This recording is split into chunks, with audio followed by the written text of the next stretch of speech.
Hey, everybody, welcome to today's Chat and Chew Lunch and Learn, Gray Divorce and Retirement. This is a follow-up to Dr. Barry Sachs, my good friend, did a webinar 2 days ago about qualified assets and housing wealth and dividing them. What happens when we have a divorce with people over the age of 55, particularly in this case study, because it involves a reverse mortgage, those over age 62. So today, we're talking about gray divorce. Fred and Wilma have called it quits. It's sad for everybody in Bedrock. People are devastated. Barney, his wife, now they're looking at each other, and Pebbles and Bam Bam. It's tough. So in Barry Sachs' webinar, he talked about some strategies for what happens with gray divorce, and we want to talk about that today.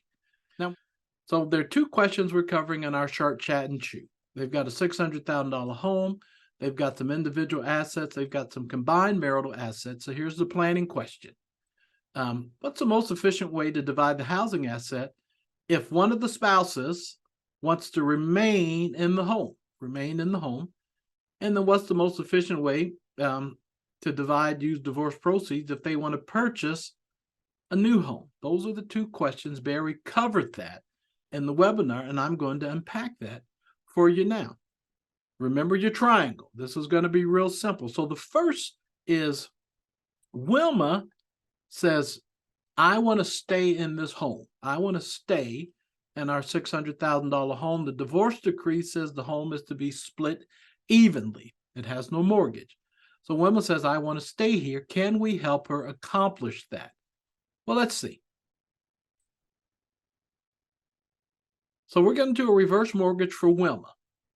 Based off of her age, the value of the home, the current interest rate, the reverse mortgage for Wilma makes $200,000 available. $200,000 available. Well, Fred is entitled to $300,000. So underneath the base of the pyramid, she owes Fred $300,000. So today, at the time of this recording, there's not enough money inside the pyramid to pay what Fred's owes. So Wilma's got a shortfall of $100,000. $100,000 shortfall. Well, that's okay, because remember, Wilma had some assets. She had some marital assets. What were they? I forgot what they were. Here we go. So Wilma has $225,000 in marital assets, and there was a combined asset that had to be divided. So Wilma can come up with the $100,000 added to the reverse mortgage and stay in the home. That's how Wilma can do that. Now, Wilma says, you know what? That Fred had an affair and he brought that woman in this house. I don't want to stay in this house. I can't take it anymore. I'm selling the home. So Wilma sells the home and Fred sells the home, and they each will use round numbers, Kentucky numbers. You know, Daddy's from Falmouth, Mama's from Winchester, Kentucky. So they told me it's easier, son, when it has zeros in it to do the math. So they both got $300,000. So Wilma, now watch this.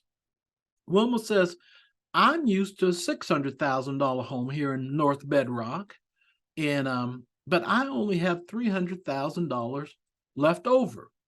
What's Wilma to do? I've got $300 from divorce proceeds, and I'm used to a $600,000 home.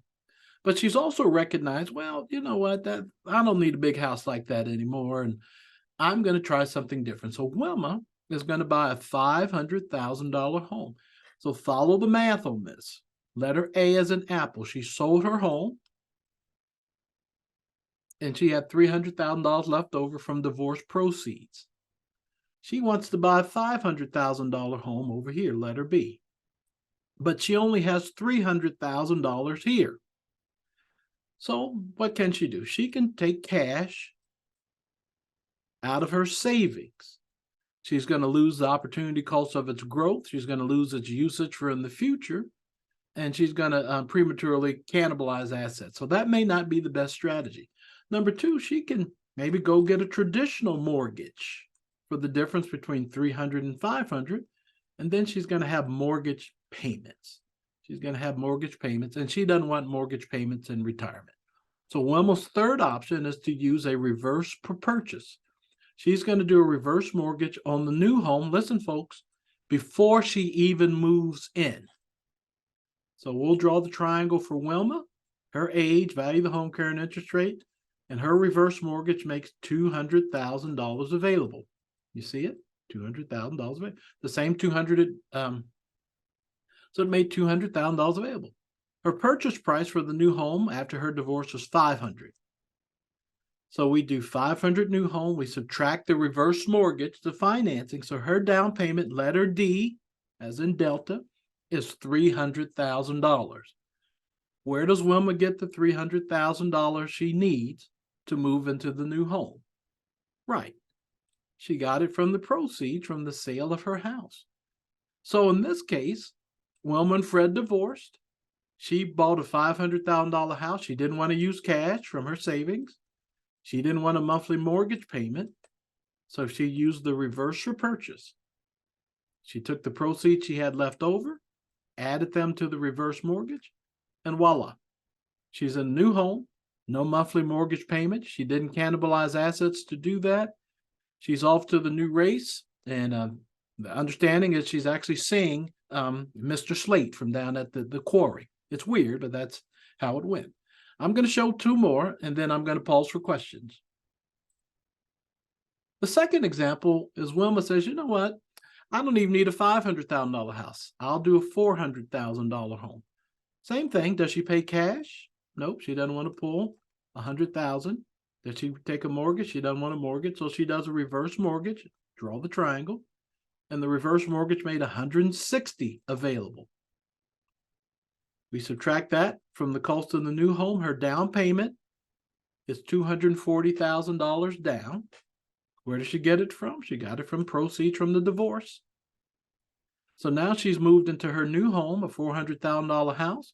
She didn't spend cash. She didn't take money out of her savings. She has no monthly mortgage payment. And now she's got $60,000 left over because she only needed $240,000 of the $300,000. And lastly, Wilma says, I don't even need that. I'm just going to get a little condo, and I want to make sure I live best I can. So she has $300,000, and she finds a $300,000 condo in Bedrock. She could pay cash for it. I said, Wilma, do you want to pay cash? I said, what happens if you need to get the money out of your home? There's no guarantee you can do that. What happens if your home loses value?